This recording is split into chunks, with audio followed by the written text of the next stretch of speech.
लखनऊ वाले cab driver का किस्सा भी बहुत ज्यादा पुराना नहीं है, एकदम ताजा ही है। लेकिन ठीक वैसा ही हादसा एक गुवाहाटी से निकल के आ रहा है। लेकिन इस बार गलती लड़के की है, जहां पर एक लड़का एक लड़की को मोलेस्ट करने की कोशिश करता है, लेकिन लड़की डरती नहीं है और बेफिटिंग रिप्लाई देती है। पूरा वीडियो में आपको दिखाऊंगा। उसकी स्कूटी तक गटर में फेंक देती है। लेकिन दूसरी तरफ आज बात करेंगे दिल्ली के उस रेप केस के बारे में। अब आप जानते हैं दिल्ली का रेप केस, जहां पर एक दलित लड़की का रेप किया जाता है, उसके बाद उसको मार के उसकी डेड बॉडी को जला तक दिया जाता है। अब इस पूरे प्रोटेस्ट में दिल्ली में प्रोटेस्ट काफी बढ़ रहा है। कई सारे पॉलिटिकल लीडर्स भी माता पिता से मिलने पहुंच रहे हैं, लेकिन इन पॉलिटिकल लीडर्स में कुछ बड़े लीडर्स का भी नाम शामिल है। मैं पूरा डिटेल आपको आगे दूंगा, लेकिन उसके पहले आप सभी को मेरा नमस्कार। मेरा नाम है देवेश सिंह, समाचार 2.0 में आप सभी का स्वागत है। तो आज सबसे पहले आपसे बात करते हैं गुवाहाटी के उस मोलेस्टेशन केस के बारे में, जहां पर एक लड़की मोलेस्ट होने के बाद डरती नहीं है, बल्कि एक तगड़ा जवाब देती है।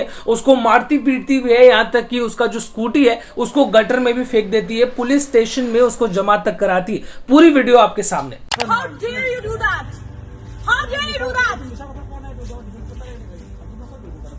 আপোনাৰ নিচিনা মানুহৰ কাৰণে ছোৱালী ঘূৰিব নোৱাৰে আজি ৰাস্তাত। What is kneel down right here? Kneel down.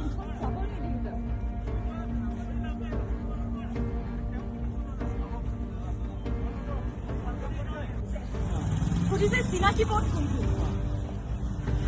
I asked him back. কি কৈছে? আকৌ ওচৰলৈ আহিলে চিনাকি পথ কোনটো? মই কৈছো মই গম নাপাম বেলেগ হ'ল। He hold me like that and groped me. চিনাকি পথ কোনটো? I asked him back. Yeah. দেখুন মই এনেকৈ পেলাই দিম, দেখুন খবৰ নিদিলোঁ।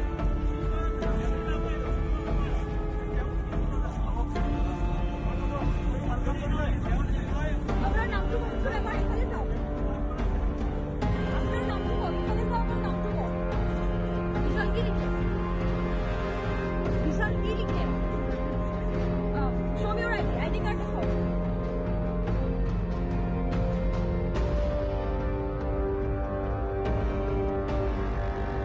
आज मैं आपको राम मंदिर से निकलती हुई एक बड़ी अपडेट देता हूं, जहां पर सब ये जानना चाहते हैं कि राम मंदिर आखिर अब शुरू कब होगा, उसका कंस्ट्रक्शन बनकर कंप्लीट कब होगा। तो राम मंदिर का जो ट्रस्ट है उसके हिसाब से 2025 तक राम मंदिर का कंस्ट्रक्शन कंप्लीट होगा। लेकिन मैं आपको बता दूं 2023 दिसंबर तक मंदिर के दरवाजे दर्शकों के लिए खुल जाएंगे, क्योंकि फिलहाल मंदिर का जो ट्रस्ट है उनका ये कहना है कि जो मंदिर का बेसिक कंस्ट्रक्शन है वो कंप्लीट हो जाएगा तो लोग वहां पर पूजा अर्चना करने पहुंच सकते हैं। लेकिन पूरा कंस्ट्रक्शन कंप्लीट होते होते 2025 देखने को मिल जाएगा।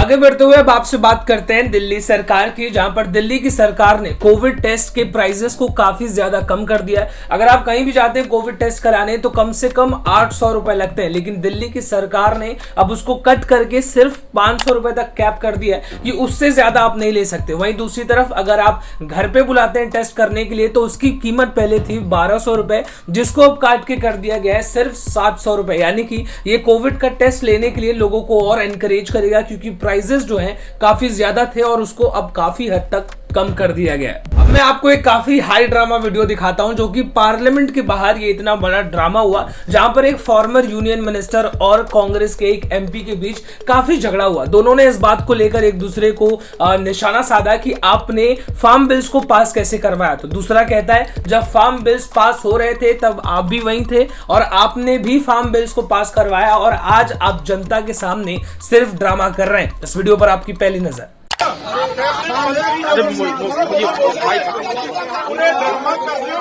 मंत्री सी बिल पास करवाया बिल कराया पास कर पहले कौन हो? ये नकली है। ये बिल पास करवाया इन्होंने कैबिनेट में, कराया कि नहीं कराया?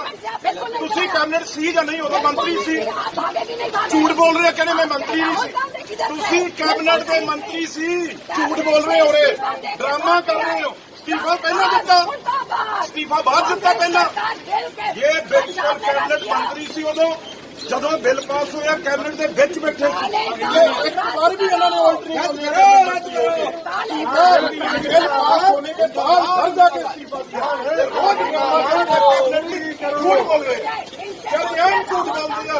कैबिनेट मंत्री सी उदों मोदी की उम्र के नाल बैठे सी, नाल बीएसपी ये बिल पास कराने वाले कैबिनेट ਮੰਤਰੀ ਸੀ ਜੇ ਸੱਚਾ ਝੂਠਾ ਬੋਲੋ ਤੁਸੀਂ ਇਹ ਬੋਲੋ ਸੱਚਾ ਝੂਠਾ कैबिनेट मंत्री बिल पास करवा के इस्तीफा कर दिया बिल पास करा के दिया पहले दिया 2 महीने लगातार बिल के हक में बोलते रहे 2 महीने बड़े बादल साहब छोटे बादल साहब आज कितने ने 5 दिन बादल साहब हो गए अकाली दल के प्रधान ने और गायब ने 5 दिनों का पार्लीमेंट दसो किथे मेरी पहली स्पीच थी कैबिनेट मंत्री सी विच हमारे एक सब्सक्राइबर ने कल हम तक एक न्यूज पहुंचाई जहां पर कानपुर की ये स्टोरी है। मैंने थोड़ी सी रिसर्च की तो पता चला एक माता पिता को उसी के बेटे बहू ने उन्हीं के घर से उनको बाहर निकाल दिया। बाहर निकालने के बाद पुलिस वाले यहाँ तक कि कमिश्नर खुद उनका रेस्क्यू करने आए। इस पूरी रिपोर्ट पर आपकी पहली नजर।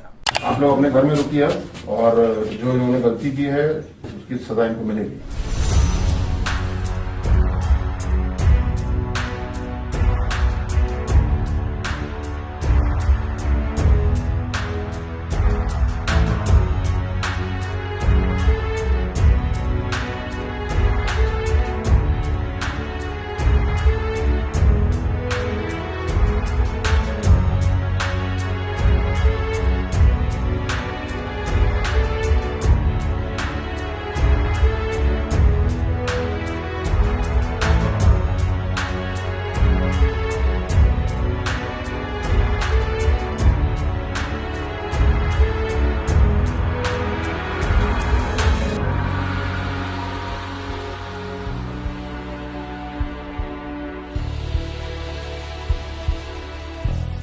बहुत खाली है बहुत आपके पास कितना हिस्सा है घर का? कमरा इन लोग कब ये रखा सब भवन का बराबर इसकी चाबी मंगाओ।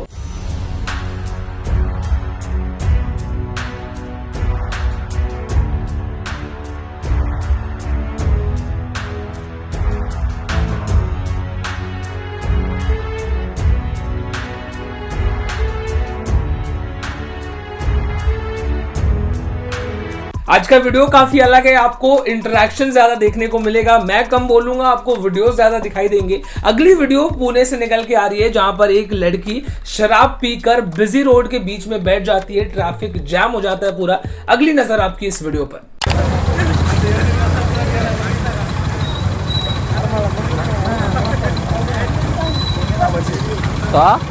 केलं नाही काय माहिती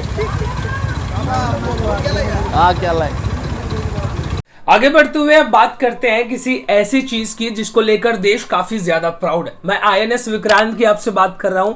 INS विक्रांत एक ऐसा एयरक्राफ्ट कैरियर जिसको अपने ही देश में मेड इन इंडिया बनाया गया है। आत्मनिर्भर भारत के नाम पर यह काफी बड़ा प्रोजेक्ट है। आप देखिए कि किसी भी देश को दूसरे देशों से मंगाना पड़ता है, खरीदना पड़ता है, लेकिन हिंदुस्तान ने खुद अपने देश में इसको बना डाला है। इसको सी ट्रायल्स पर भेज दिया गया है। अब इसकी रियल कैपेबिलिटीज, रियल सिचुएशन में कैसा है उसको चेक किया जाएगा। मैं आपको बता दूं, किसी भी देश के लिए अपने देश के अंदर एयरक्राफ्ट कैरियर बनाना काफी बड़ी बात होती है, क्योंकि हर देश को दूसरे बड़े देशों से खरीदना पड़ता है। हिंदुस्तान भी आज तक यही करता था, लेकिन पहली बार हिंदुस्तान ने aircraft carrier made in India, आत्मनिर्भर भारत के नाम पर बनाया। मैं आपको बता दूं, आगे आने वाले समय में कई सारी डिफेंस की बड़ी बड़ी चीजें आपको अपने ही देश के अंदर देखने को मिलने वाली है। चलिए, तो अब काफी इंपॉर्टेंट न्यूज अपडेट्स मैंने आपको दे दी। आगे बढ़ते हुए अब मैं बात करना चाहता हूं कुछ ऐसे लोगों के बारे में जिनके ऊपर इस देश को काफी ज्यादा गर्व है। दूसरे देशों में जाकर अपने देश के लिए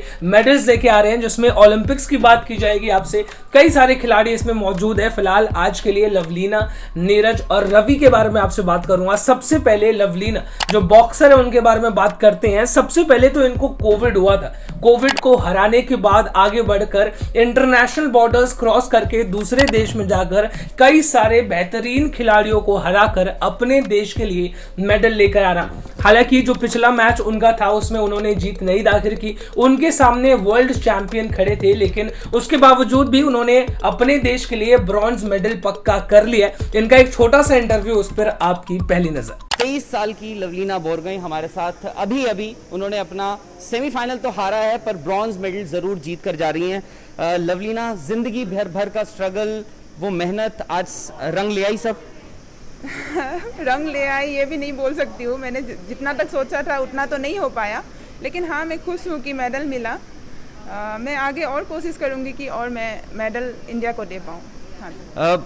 आज जब आप उतरी, गोल्ड मेडल दिख रहा था, आपको लगा था कि यार मैं जीत सकती हूँ? हालांकि बहुत जो बॉक्सर जिनके अगेंस्ट आप खेल रही थी वर्ल्ड चैंपियन है वो, पर फिर भी आपको कहीं उम्मीद थी? क्योंकि आखिरी बार आपसे जब बात हुई थी आपने कहा था कि मेडल तो यार गोल्ड ही होता है। हाँ जी, मैं यही सोच के आई थी। मैं कब से बोल रही हूँ कि मैं बस गोल्ड ही सोच के आई थी, क्योंकि जब से मैंने ओलंपिक के बारे में जाना है तब से बस यही था कि मैं ओलंपिक में आऊँ और गोल्ड मेडल ही जीत के जाऊँ। अब मिलिए नीरज चोपड़ा से। ये एक ऐसे खिलाड़ी हैं जो कि किसान के बेटे हैं, लेकिन उसके बावजूद हिंदुस्तान के सबसे बड़े जैवलिन थ्रोअर हैं। 3 अटेम्प्ट्स आपको ओलंपिक्स में मिलते हैं फेंक कर क्रॉस करने के लिए, लेकिन इन्होंने अपने पहले ही अटेम्प्ट में क्रॉस कर दिया लिमिट, जो कि लगभग 80 मीटर से ज्यादा की होती है। इनके ऑपोजिशन में जो खड़े हैं उन्होंने तीसरे अटेम्प्ट में पास किया, और जैवलिन थ्रोअर नीरज चोपड़ा जो हिंदुस्तान से हैं उन्होंने पहले ही अटेम्प्ट में। एक ऐसा देश जो कभी भी उम्मीद से अपनी हार नहीं मानता, उस देश को कहीं भी हराना बहुत ज्यादा मुश्किल है। फिलहाल 1.3 बिलियन लोगों का भरोसा नीरज चोपड़ा के ऊपर है कि वो हिंदुस्तान के लिए मेडल जरूर लेकर आएंगे। इन तीनों में से आखिरी खिलाड़ी रेसलर रवि दहिया के बारे में आपसे बात करते हैं। इन्होंने हिंदुस्तान के लिए एक और मेडल कंफर्म कर दिया है, जो कि चौथा ओलंपिक मेडल होगा इस बार ओलंपिक्स में इंडिया की तरफ से। ये ऐसे 5वें रेसलर हैं जो ओलंपिक्स में जाकर हिंदुस्तान के लिए मेडल लेकर आने वाले हैं। इनका मैच अगर आपने नहीं देखा होगा तो जो ऑपोजिशन का खिलाड़ी था, जो इनके ओपोनेंट थे, उन्होंने इनको दांत से काटा, उसके बावजूद रवि ने उसको धूल चटा दी। फिलहाल अभी इंडिया के लिए एक और मेडल लेकर आने वाले हैं, तो इससे ज्यादा अच्छी बात और क्या ही हो सकती है।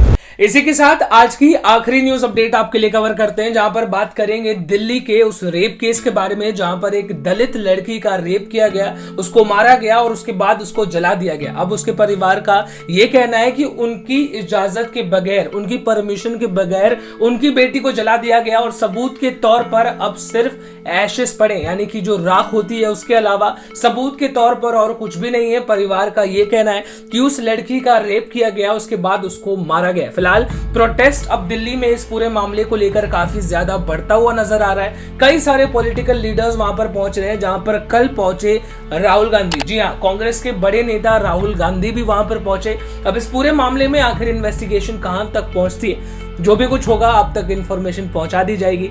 अब इसी के साथ आज की न्यूज अपडेट्स में बस इतना ही। कल आपसे फिर से मुलाकात करेंगे, तब तक के लिए आप अपना ख्याल रखिए। This is me Devesh Singh signing off.